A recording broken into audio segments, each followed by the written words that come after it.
একদিন একটি গাধা লবণের বোঝা পিঠে নিয়ে যাচ্ছিল। লবণের বোঝা গাধার পিঠের সঙ্গে শক্ত করে বাঁধা ছিল। বোঝাটি এত ভারী ছিল যে তার খুবই কষ্ট হচ্ছিল। গাধাটি বোঝা নিয়ে যাবার সময় একটি নদী দেখতে পেল। পিপাসায় কাতর গাধাটি নদীর তীরে গিয়ে পানি খাইতে চাইল।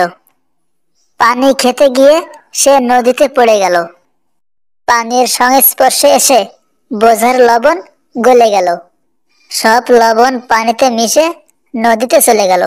বোঝা হালকা হয়ে গেল। গাধা তো মহা খুশি। সে ভাবল সে এক বিরাট আবিষ্কার করে ফেলেছে।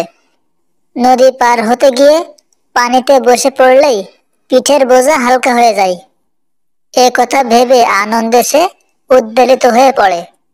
কিছুদিন পার হলো। এবার সেই গাধাটির পিঠে তুলার বোঝা। ক্লান্ত গাধা নদী দেখেই খুশি হয়ে উঠল।